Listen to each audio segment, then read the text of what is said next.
আসসালামু আলাইকুম সবাইকে। আজকে আমি আপনাদেরকে ব্রয়লার মুরগি দিয়ে রেজালা রান্না করে দেখাবো। আশা করি এই রেসিপিটা আপনাদের ভালো লাগবে। এখানে আমি পেঁয়াজ বেরেস্তা নিয়েছি, কিছুটা কাজু বাদাম, হাফ কাপ টক দই, আর এর মধ্যে সামান্য একটু দিলাম আমি জয়ত্রী। এটা আমি ব্লেন্ড করে নিব। যেহেতু ব্রয়লার মুরগি, এই জন্য সামান্য একটু হলুদ আর লবণ দিয়ে মুরগিটা আমি ভেজে নিয়েছি। এখন ভাজা তেলের মধ্যে দিয়ে দিলাম 2টা পেঁয়াজ কুচি, সাদা এলাচ, লং, দারচিনি আর তেজপাতা দিয়ে হালকা করে একটু ভেজে নিব।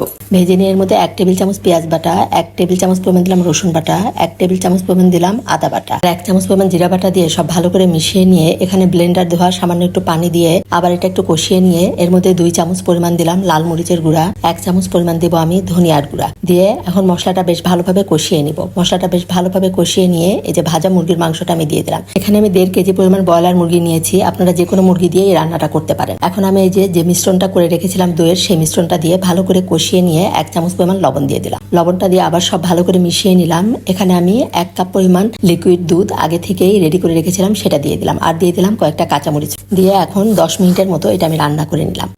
এখন এর ভিতর দিয়ে দেবো আমি হাফ চামচ পরিমাণ গরম মশলার গুঁড়া আর একদম নামানোর আগে দেবো 1 চামচ পরিমাণ ঘি।